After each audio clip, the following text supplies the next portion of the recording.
Good morning. Thank you all for being here. And I can't thank you enough, and we truly appreciate all your help yesterday putting out the suspect photos, both of the suspect and the vehicle, which helped us identify and eventually locate the suspect involved in these senseless acts of violence. On Wednesday, just before midnight, Deputy Higgins out of the Victor Valley Station responded to the Chevron gas station on Ranchero in Hesperia to investigate a strong armed robbery. After interviewing the clerk and reviewing the video footage, he left the area, continued to stay close, but prepared his report and was looking in the area for the potential suspect. Shortly after midnight 30 on Thursday, he drove back by the gas station, saw what he believed to be the suspect vehicle parked in front of the gas station, pulled into the parking lot, and ultimately made contact with now described as the suspect. There was one occupant inside that vehicle when he made contact. They had an exchange. The suspect was uncooperative, and ultimately the suspect fired a number of rounds at Deputy Higgins, striking him once on the left side of his body in the vest. Deputy Higgins retreated, initially to the rear of the suspect vehicle and then to the rear of his patrol unit. Suspect continued shooting at Deputy Higgins. He returned fire, and as you can tell by the suspect vehicle, he struck that vehicle a number of times as the suspect was exiting the parking lot. Deputy Higgins remained in the fight, got back into his patrol vehicle, and attempted to locate the suspect vehicle after it had left that scene. After a couple of blocks, he was unable to locate the suspect, pulled over to check his injuries and make sure that he was all right.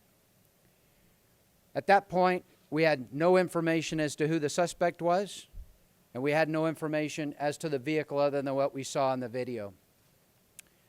Deputy Higgins was transported to the local hospital, was treated for significant injuries to his chest, but was treated and released.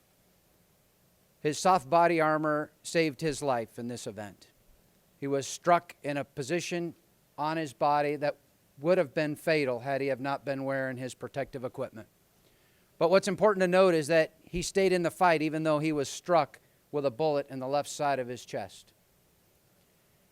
Once our specialized investigators arrived at the scene, they started to run with the information that they had, the video surveillance information, as well as other investigative tools.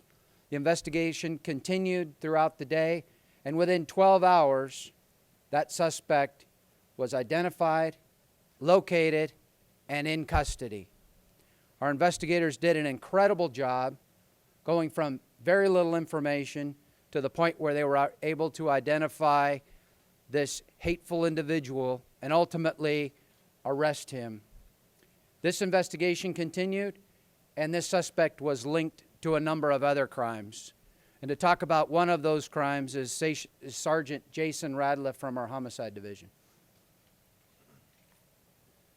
Good afternoon. Thank you for coming.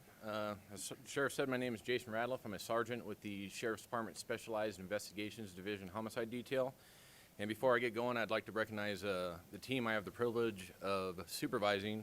To my left over here, Detective Mark Green, Detective Brian Chambers, Detective Mark Goodwin, and Detective Lisa Guerra, who put a lot of effort and energy into getting a resolution of this case in a very short time frame. So the sheriff mentioned the facts of the case to you. Upon getting the case, most of you have seen images from the video surveillance. It's very good video. We were able to utilize that to get suspect description, vehicle description, which ultimately led us to be able to identify the suspect and his vehicle at about 7:30 in the morning on Thursday. This led us to his residence down in the city of Redlands, where he was subsequently taken into custody by members of our Specialized Enforcement Division at about 11:15 a.m. in the morning. He was taken into custody without incident. When he was taken into custody, he was found to be armed with a 9mm handgun. The vehicle that is displayed in some of these photos was found there at the residence, and he was subsequently brought back here to Sheriff's Headquarters, where he was interviewed and then booked into Central Detention Center. During the course of this investigation, we found several similarities to several other investigations that we currently had going on. One of those investigations was a murder that had recently occurred in the city of Highland, conducted by Sergeant Robert Wark's investigative team. And putting those together, he got involved, and I'll turn it over to him to talk about his case.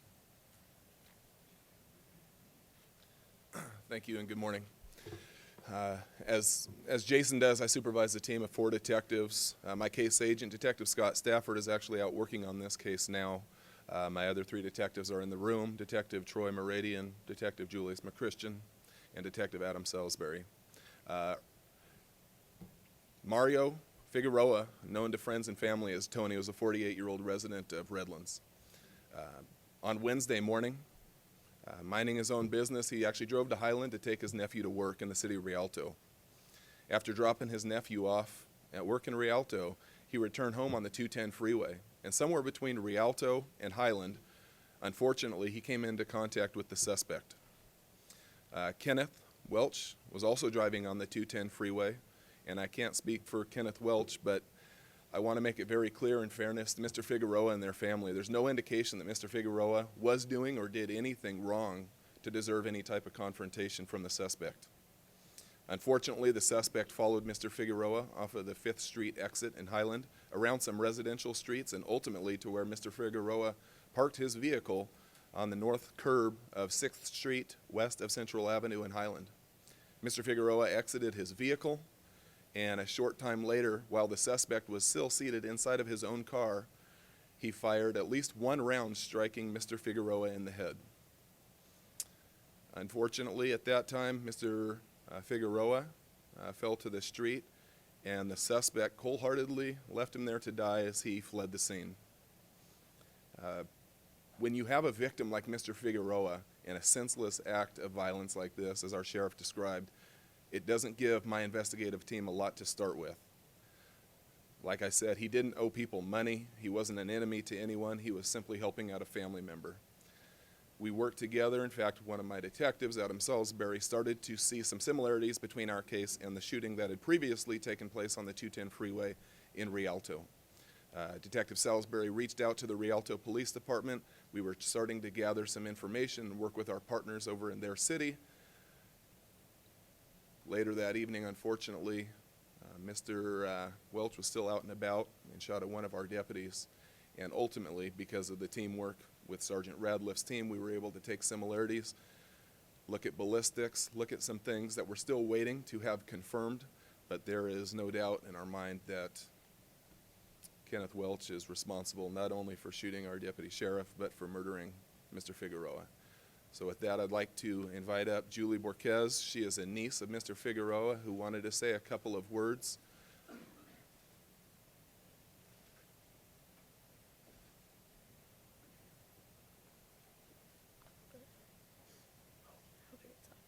Hi, I'm Julie Borquez. I'd just like to begin by showing my appreciation and gratitude to I can't even speak, for many men and women who committed themselves to protecting our communities. Many of us take it for granted, the protection we provided by deputies, and at times they are misunderstood. I would like to thank the deputies, Robert and Scott and others, for allowing us to receive information about this atrocity in a timely fashion. I would also like to apologize to other families, members who have been affected by the actions of this culprit. Knowing that we are in the path to finding justice will help all of us get a step closer to serenity.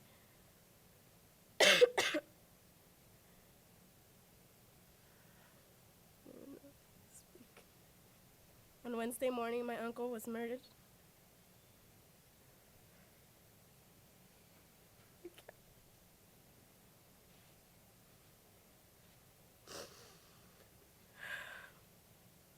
By Kenneth Welch. My uncle Mario Figueroa was an innocent man.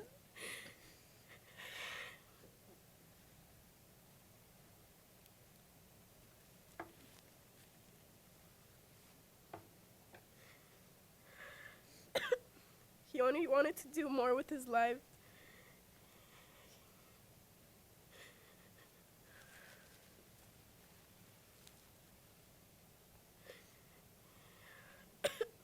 He only wanted to do more with his life for his loved ones and himself. He was a happy man and always was willing to lend a hand when someone needed him. He was a joyful man who will do anything to keep a smile on anyone's faces.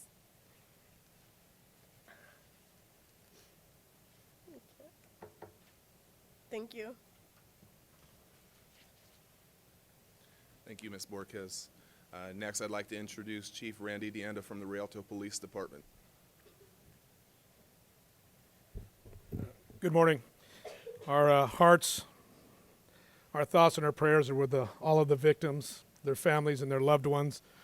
And also, our prayers go out to Deputy Higgins, who, in my eyes, is a true hero that's out there every day and every night doing what he's trained to do. And thank God for his survival in this instant, because it's usually not the outcome for others in law enforcement. On March 14th at 6:31 p.m., we received a call of a freeway shooting involving a 23-year-old victim who was driving westbound on his way home, minding his own business, when he was encountered by the suspect and shot at several times and received a gunshot wound. 15 minutes later, the suspect was now on the eastbound side of the 210 freeway, and when he encountered his second victim in the city of Rialto and fired multiple rounds, which resulted in a victim being shot. Obviously, when our homicide detectives saw the news footage that was put out with the picture of the suspect and the vehicle, our detectives immediately contacted and were in consultation with the San Bernardino County Sheriff's Department Homicide Division, and were able to put all of the evidence and all of the statements together, which resulted in the arrest of Mr. Kenneth Welch. And I'd like to introduce Detective Ralph Bailu, who was the lead investigator, and his Sergeant Robert Muir.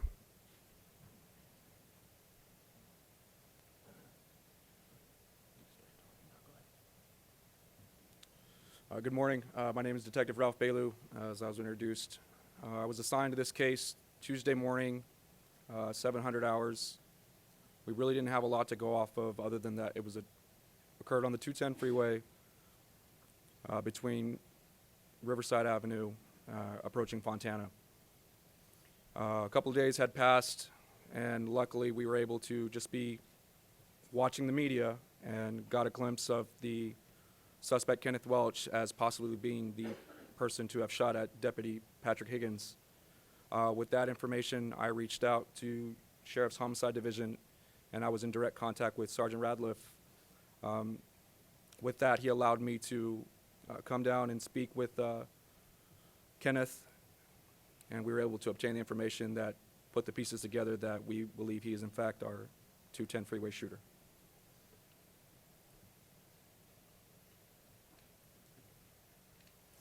As you can see, it was a team effort of all the investigators in the county to solve this crime and put this hateful individual in jail. We do have time for a few questions. Yes, sir.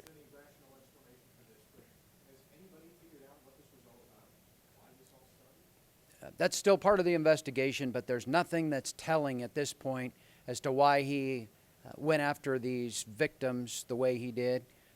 No information to prove to us that he was targeting specific people. Appears at this point to just be random. Yes?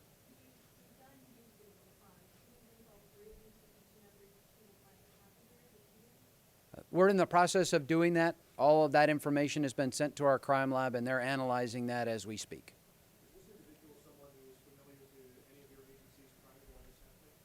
He does have some criminal history, but nothing obvious as far as being known to any one of us in particular.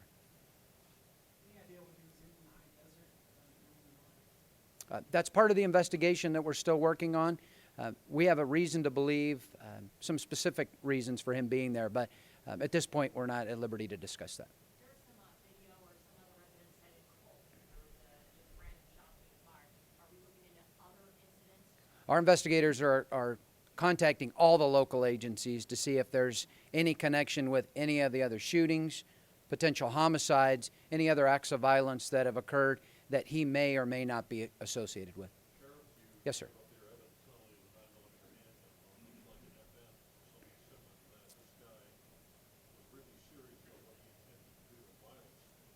Absolutely. It appears that way, and that AR-style rifle was in the back seat of that vehicle, and he definitely had that in his possession.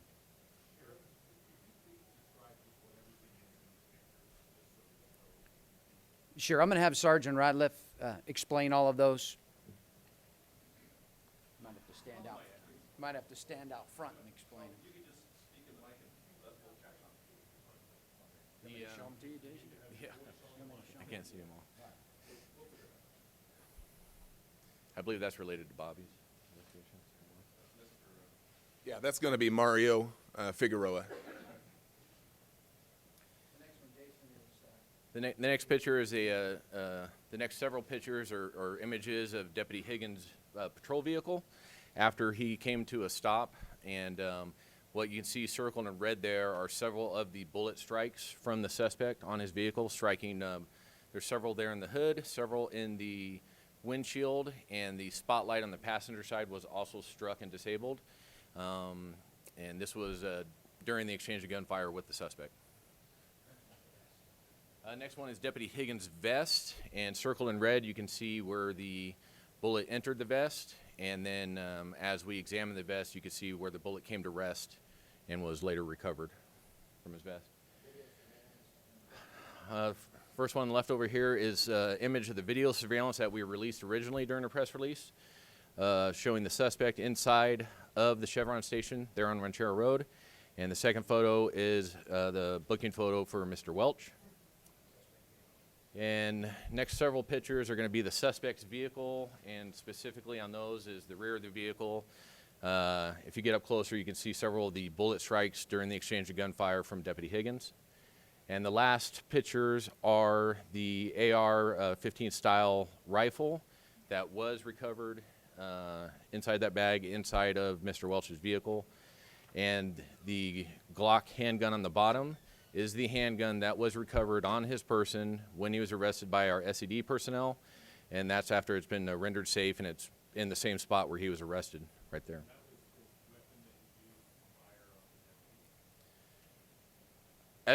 As the sheriff had mentioned, all of these items of evidence are currently at our crime lab being worked on as we speak, and that is going to be one of the things we're looking to do. But we have every confidence and very high belief that this weapon is the weapon used in a multitude of these crimes. Anything else? Sure. Yes, sir. Plates on the vehicle and then pictures of, was the car purchased by him 10 years ago? Or? Yes, it was.